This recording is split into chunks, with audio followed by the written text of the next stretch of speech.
नमस्कार, आप देख रहे हैं न्यूज 18। मैं हूं आपके साथ मेनका चौधरी। गाजीपुर से समाजवादी पार्टी के सांसद अफजाल अंसारी ने साधु संतों को लेकर विवादित बयान दिया। अफजाल अंसारी ने कहा, प्रयागराज महाकुंभ में एक मालगाड़ी गांजा भी खप जाएगा। उन्होंने साधु संतों पर गंभीर टिप्पणी की। एसपी सांसद ने कहा कि गांजा भगवान का प्रसाद मानते हैं ये, तो फिर इसे अवैध और गैर कानूनी क्यों रखा गया है? गांजा अवैध है तो फिर पीने की छूट क्यों है? ये दोहरी नीति क्यों है? अफजाल अंसारी ने कहा, साधु संत महात्मा गांजा बड़े शौक से पीते हैं और ऐसे में वो मांग कर रहे हैं कि गांजा को कानूनन तौर पर एक्सेप्ट कर लिया जाए। ये गांजा को हम कहते हैं कि आप कानून का दर्जा देके इसे वैध कर दो, लेकिन कानून का इतना बड़ा माखौल क्यों लाते हो? लाखों करोड़ों की संख्या में गांजा पीने वाले लोग खुलेआम गांजा पीते हैं, पूरी महफिल लगा के गांजा पीते हैं, बड़े बड़े धार्मिक आयोजनों में लोग गांजा पीते हैं, उसे भगवान का प्रसाद और बूटी कह करके पीते हैं। तो भगवान का प्रसाद और बूटी है तो अवैध क्यों है भाई? ये दोहरी नीति क्यों? अगर वो भगवान का प्रसाद है, भगवान की बूटी है, तो उसको कानून में मान्यता दो। कानून में अवैध और पीने के लिए छूट, भकाभक। अभी कुंभ लगने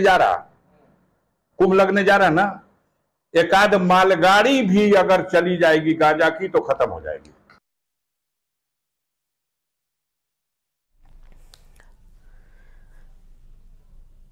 तो एसपी सांसद अफजाल अंसारी के इस बयान पर संतों ने सख्त नाराजगी जताई। संतों ने इसे अखिलेश यादव की चाल बताया है। के चलते सपा के मुखिया अखिलेश यादव की चाल है। पहले स्वामी प्रसाद मौर्य, फिर खुद और अब अफजाल अंसारी के द्वारा साधु संतों के ऊपर टिप्पणी कराई गई। यह समाजवादी पार्टी के लिए समाप्तवादी पार्टी होने का कारण बनेगा।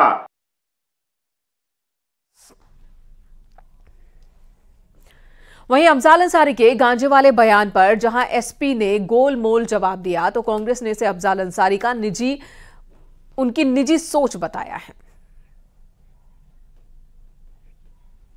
कोई बुराई नहीं है इस बात को स्वीकार करने में। कई मंदिर मठों में हमारी आपकी जिनमें आस्था भी है, साधु संतों में, वो लोग भी परंपरागत गांजा पीते हैं। और सिर्फ साधु संत ही नहीं, गांव में हमारे आपके जो बड़े बुजुर्ग हैं वो भी गांजा पीते हैं। तो उस बात को हम लोग स्वीकार कर रहे हैं कि गांजा पिया जा रहा है, लेकिन गांजा पे प्रतिबंध भी है। लेकिन गांजा को आप प्रसाद नहीं कह सकते हैं, क्योंकि वो कोई भी चीज़ जिसको कानून इजाज़त न देता हो और जो हमारे सेहत के लिए हानिकारक हो, वो ये अफजाल अंसारी जी का व्यक्तिगत बयान है, मैं इस पर टिप्पणी नहीं करूंगा। मैं सिर्फ ये कहना चाहूँगा कि हमें पद पर रहते हुए मर्यादित भाषा और बयानों को देना चाहिए, वही बेहतर होता है। अयोध्या के संतों ने भी कड़ा ऐतराज जताया अफजाल के बयान पर। संतों का कहना है कि ऐसे बयानों से लगातार सनातन का अपमान किया जा रहा है और ऐसे लोगों पर कानूनी कार्रवाई जरूरी है। सरकार को सनातन के अपमान पर एक्शन लेना चाहिए। जाकी रही भावना जैसी प्रभु मूरत देखी तिन तैसी। अफजाल अंसारी शुद्ध रूप से एक आतंकवादी गतिविधि में शामिल रहने वाले लोग हैं, जो लगातार समाज को तोड़ने की बात करते हैं। तो उनसे क्या अपेक्षा कर सकते हो? साधु संतों का अपमान ही कर सकते हैं, क्योंकि उस पार्टी के नेता हैं जिस पार्टी का मुखिया ही कहता हो मठाधीश और माफिया में कोई अंतर नहीं है, तो उस पार्टी का सांसद है तो स्वाभाविक है उसके मन में सनातन के प्रति द्वेष रहेगा ही रहेगा। मैं अफजाल अंसारी को ये सलाह दूंगा कि जितना जल्दी हो सके क्षमा मांग लो। अगर तुम्हारे पैगंबर मोहम्मद पर कोई सनातनी कोई बात कहा होता तो अभी सर तन से जुदा के नारे लग रहे होते। अभी तमाम जो है तो चर्चा हुई होती कि रसूल के सामने गुस्ताखी की जा रही है। और जिस तरह से मुसलमानों के लिए पैगंबर मोहम्मद हैं, उसी तरह से सभी सनातनियों के लिए साधु संत हैं। जब तुम्हें सनातन के विषय में जानकारी नहीं है, साधु संतों के विषय में जानकारी नहीं है, तुम कौन होते हो टिप्पणी करने वाले? एसपी सांसद अफजाल अंसारी के बयान पर बीजेपी ने कड़ा ऐतराज जताया। बीजेपी ने कहा कि समाजवादी पार्टी के नेता हमेशा से ही सनातन का अपमान करते हैं और इस बार भी कर रहे हैं। सनातन धर्म के सबसे बड़े महापर्व कुंभ को लेकर एक विवादित टिप्पणी की है। मुझे लगता है कि समाजवादी पार्टी जिस प्रकार से सनातन धर्म, सनातन संस्कृति, सनातन संस्कार और परंपराओं के खिलाफ वक्तव्य देकर समाज के अंदर विद्वेष उत्पन्न करना चाहती है, निश्चित रूप से अफजाल अंसारी के इस बयान के बाद समाजवादी पार्टी को पूरे सनातन धर्म से माफी मांगनी चाहिए। काशी मथुरा विवाद पर प्रसिद्ध पुरातत्वविद के मोहम्मद का बड़ा बयान आया। के मोहम्मद ने कहा कि काशी और मथुरा इन दोनों जगहों के लिए मुसलमान को बड़ा दिल दिखाते हुए हिंदुओं को सौंप देना चाहिए। हिंदुस्तान अगर आज सेकुलर देश है तो उसका सबसे बड़ा कारण यहां पर हिंदुओं का बहुमत में होना ही है। अगर यहां पर मुस्लिम मेजॉरिटी में होते तो कभी भी हिंदुस्तान सेकुलर देश नहीं होता। आपके लिए एक अलग कंट्री दे दिया गया पाकिस्तान, उसके बाद भी हिंदू कंट्री बन सकता था, लेकिन हिंदू ने बताया और बनाया नहीं, बल्कि इसे एक सेकुलर कंट्री हमने बनाया। इसके लिए मुसलमानों को हमेशा शुक्रगुजार होना चाहिए। तो के मोहम्मद जिन्होंने एक बड़ा बयान दिया है, उन्होंने मुसलमानों से ये अपील की है कि बड़ा दिल दिखाएं और काशी मथुरा वो जो बड़ी जगहें हैं जहां से सनातन के लोगों की आस्था जुड़ी है, उन जगहों को हिंदुओं को सौंप दे। एक तो अयोध्या है, वो तो हो ही गया, then Mathura and then Gyanvapi also, इन तीनों को होना चाहिए। और हिंदुओं को इससे आगे आके कोई और मस्जिदों का या और मंदिरों का जो और कोई डिमांड नहीं करना चाहिए, क्योंकि आप कहाँ तक लड़ते रहेंगे। There should be one stoppage somewhere. तो इसीलिए इतना उदार मनस्कता मुसलमानों को करना चाहिए, क्योंकि हिंदुस्तान अगर एक सेकुलर कंट्री है वो सिर्फ इसी वजह से है कि ये हिंदू मेजॉरिटी कंट्री है। अगर मुस्लिम मेजॉरिटी कंट्री होता ये कभी भी एक सेकुलर कंट्री नहीं होता। ये मैं कई मुसलमानों से भी बात करता हूँ, मैं उनसे कहता हूँ कि देखिए आपके लिए एक अलग कंट्री दे दिया पाकिस्तान, उसके बाद जो है हिंदू कंट्री बना सकता था, लेकिन हिंदुओं ने बनाया नहीं है, सेकुलर कंट्री बनाया। तो इसके लिए मुसलमानों को हमेशा जो है ना शुक्रगुजार होना चाहिए। के मोहम्मद वही शख्स हैं जिन्होंने एएसआई की उस टीम को लीड किया था जिन्होंने अयोध्या में सर्वे किया था, और उसी सर्वे के आधार पर जब अदालत की ओर से फैसला हिंदुओं के पक्ष में आया तो वो सर्वे एक बहुत बड़ी भूमिका निभाया था उस सर्वे ने। पुरातत्वविद के मोहम्मद के बयान का साधु संतों ने भी स्वागत किया है। गोरखपुर से के मोहम्मद ने आज कहा कि हिंदुस्तान में हिंदुओं की मेजॉरिटी है, इसीलिए हिंदुस्तान सेकुलर देश है। यह हिंदुओं की आंख खोलने के लिए पर्याप्त है, क्योंकि आज जहां पर भी अगर मुसलमान मेजॉरिटी में है तो वो इस्लामिक कंट्री घोषित किया जा चुका है।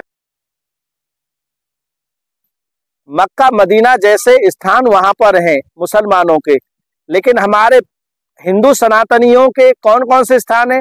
राम मंदिर है, काशी है और हमारे कृष्ण जन्मभूमि है। तो यहाँ पर मुसलमानों को भी बड़प्पन दिखा करके आगे बढ़ करके हमारे मंदिर को दे देना चाहिए।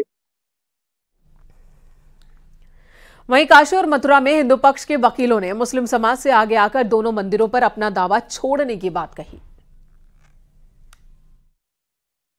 बढ़ेगा तो मोहम्मद साहब का कथन बहुत ही सराहनीय है, स्वागत योग्य कदम है। और मुस्लिम समाज को आगे बढ़कर हिंदुओं को ये दो मंदिर सौंप देना चाहिए, क्योंकि हमारे आस्था के प्रमुख केंद्र हैं। हमारे 3 भाई आस्था के भारतवर्ष में प्रमुख केंद्र थे, काशी विश्वनाथ, आदि विश्वेश्वर, राम और कृष्ण। ये तीनों हमारे समझ लीजिए कि आस्था के मूल केंद्र। और वो जानते हैं कि काशी का मामला हो, चाहे अयोध्या का मामला हो, चाहे मथुरा का मामला, वो विधिवत रूप से जानते हैं कि ये हिंदू मंदिर है। और जब अयोध्या के मामले में खुदाई की गई थी तो वहाँ पर हिंदू विग्रह निकले थे, और वो ये भी जानते हैं कि उन्होंने कहना भी, उनका कहना है कि अगर यहाँ भी खुदाई होगी तो यहाँ भी हिंदू विग्रह निकलेंगे।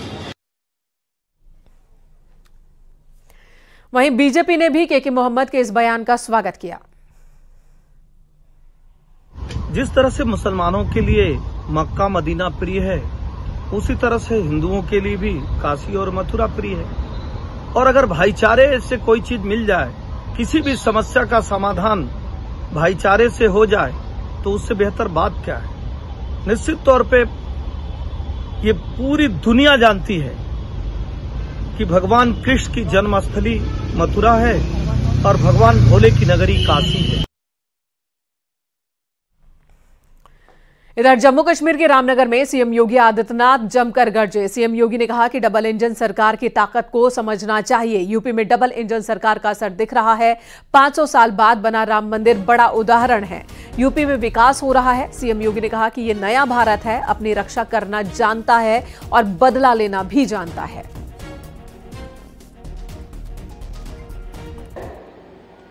जब अयोध्या में रामलला के मंदिर निर्माण के कार्यक्रम को लेकर के हम आगे बढ़े थे,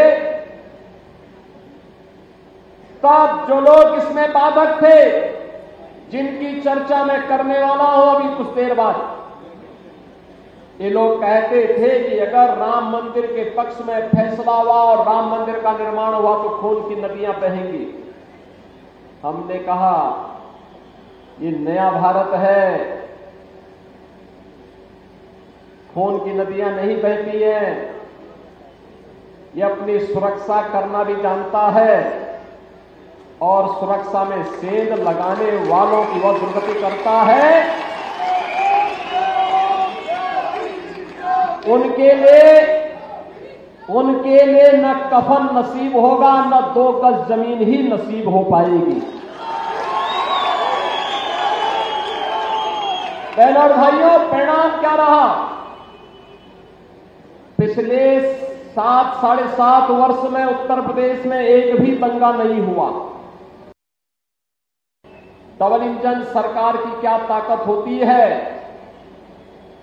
अगर इसका उदाहरण देखना है तो उत्तर प्रदेश के अंदर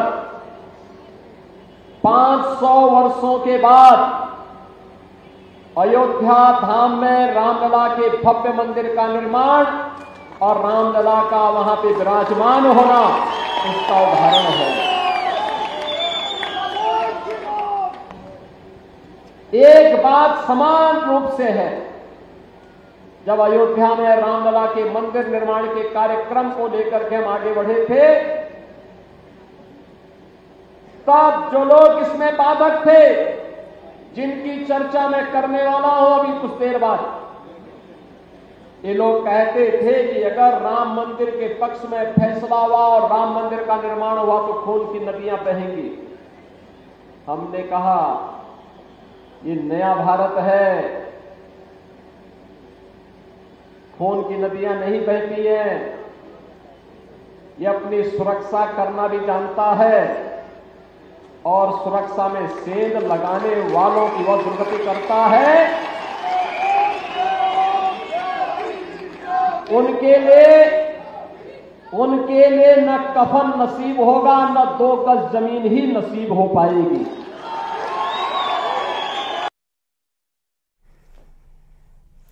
सीएम योगी ने जम्मू कश्मीर में आज भी ताबड़तोड़ रैलियां की है। कठुआ में भी उन्होंने रैली की और इस दौरान विपक्ष पर जमकर निशाना साधा तो कविता के जरिए पीओके को लेकर एक बार फिर बड़ा दावा किया। जब बात आती है ये चुनाव इस बात को भी प्रदर्शित करने वाला है।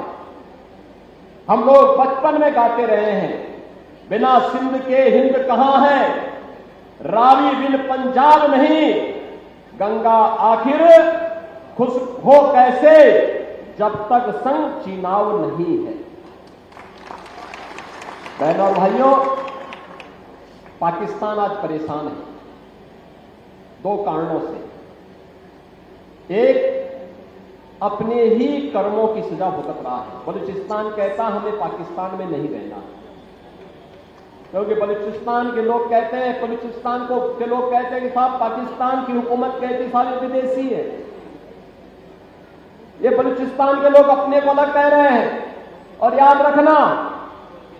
रखना भारत सरकार ने भी घोषणा की है कि water and terrorism don't flow together, यानी भारत सरकार ने एक साथ घोषणा की है, पाकिस्तान को 2 टुक कहा है कि आतंकवाद और सिंधु नदी का जल प्रवाह साथ साथ नहीं चल सकते। 1960 के सिंधु जल बंटवारे की समीक्षा करने का आदेश भारत सरकार ने दे रखा है। 1960 के जल बंटवारे का मतलब अभी तक तो पाकिस्तान के हाथों में इन 75 वर्षों में कटोरा आया है। अब एक एक बूंद पानी के लिए तरसेंगे लोग, एक एक बूंद पानी के लिए तरसने वाले हैं।